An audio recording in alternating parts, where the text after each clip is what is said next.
Gaza యుద్ధంలో Israel సైన్యం మానవత్వం లేకుండా దాడులు చేస్తోంది. ఆహారం కోసం సహాయ కేంద్రాల దగ్గరకు వచ్చిన వారిపై విచక్షణ రహితంగా దాడులు చేస్తోంది. రీసెంట్ గా గాజాలోని అల్బకా కెఫేపై ఇజ్రాయెల్ వైమానిక దాడికి పాల్పడింది. ఈ దాడిలో చిన్నారులు, మహిళలు పెద్ద సంఖ్యలో చనిపోయారు. ఇక ఖాన్ యూనిస్ లోని ఆహార కేంద్రం నుండి వస్తున్న వారిపైన కాల్పులకు తెగబడ్డారు. దీంతో ఆ ప్రాంతమంతా రక్తసిక్తమైంది. అయితే గాజాలో 60 రోజుల కాల్పులకు విరమణకు ఇజ్రాయెల్ సిద్ధంగా ఉందని, త్వరలోనే ప్రకటన వస్తుందంటూ అమెరికా అధ్యక్షుడు ట్రంప్ కీలక వ్యాఖ్యలు చేశారు.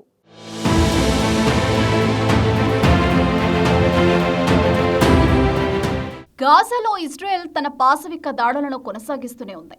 మొన్నటి వరకు హమాస్ మిలిటెంట్లు ఉన్నారనే నెపంతో భవనాలు, శరణార్థి శిబిరాలపై దాడులు చేసిన ఐడిఎఫ్ ఇప్పుడు ఆహార కేంద్రాలపై విరుచుకుపడుతోంది. తాజాగా ఆహార కేంద్రాలపై ఇజ్రాయెల్ సైనికులు జరిపిన కాల్పులు, వైమానిక దాడుల్లో ఏకంగా 74 మంది మృతి చెందగా వందలాది మంది గాయపడ్డారు. వారిలో పలువురి పరిస్థితి విషమంగా ఉందని గాజా ఆరోగ్య శాఖ అధికారులు తెలిపారు. సముద్ర తీర అల్ బకా కేఫ్ పై జరిగిన వైమానిక దాడుల్లో 30 మంది మరణించారు. జీహెచ్ఎఫ్ ఆహార కేంద్రంపై జరిపిన కాల్పులో 23 మంది మరణించారు. గాజాలో జరిగిన మరో 2 దాడుల్లో 15 మంది మరణించారని షిఫా ఆసుపత్రి వర్గాలు వెల్లడించాయి. జువైదా పట్టణ సమీపంలో ఓ భవనంపై ఇజ్రాయెల్ జరిపిన దాడిలో 6 మరణించినట్టు అలక్సా ఆసుపత్రి తెలిపింది. గాజా సిటీలోని పోర్టు వద్ద ఉన్న అల్ బాకా కేఫ్ వద్ద ప్రజలు భారీ ఎత్తున జనం గుమికూడి ఉన్న సమయంలో ఇజ్రాయెల్ వైమానిక దాడి చేసిందని ప్రత్యక్ష సాక్షులు తెలిపారు. ఎలాంటి హెచ్చరికలు లేకుండా ఓ యుద్ధ విమానం అకస్మాత్తుగా బాంబు దాడి చేసిందన్నారు. దీంతో ఒక్కసారిగా ఆ ప్రాంతంలో భూకంపం వచ్చినట్లు అనిపించిందని పేర్కొన్నారు. గాజా సిటీ స్ట్రీట్లో జరిగిన మరో 2 వైమానిక దాడుల్లో 15 మంది మృతి చెందారని స్థానిక అధికారులు తెలిపారు.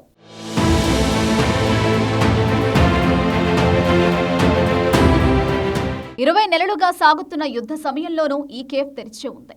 ఇంటర్నెట్ సౌకర్యం కోసం, ఫోన్లు ఛార్జింగ్ కోసం చాలా మంది ప్రజలు ఇక్కడ గుమికూడారు. దీంతో ఒక్కసారిగా వైమానిక దాడి జరగడంతో రక్తసిక్తమైన ఆ ప్రదేశం సోషల్ మీడియాలో వైరల్ గా మారింది. మరోవైపు ఖాన్ యూనిస్ లోని గాజా హ్యూమనిటేరియన్ ఫండ్ ఆధ్వర్యంలో నడుస్తున్న సహాయ కేంద్రం పైన ఇజ్రాయెల్, అమెరికా మద్దతుతో దాడులు చేసింది.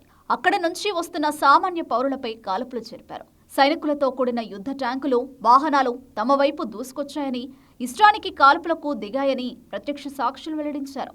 పిల్లలతో సహా 6 అదుపులోకి తీసుకున్నారని, వారి పరిస్థితి తెలియడం లేదని ఆవేదన వ్యక్తం చేశారు.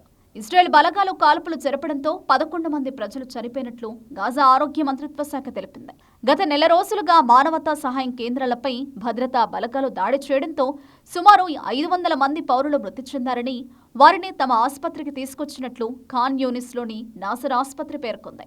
ఇది చాలా దారుణ ఘటన అని తెలిపింది.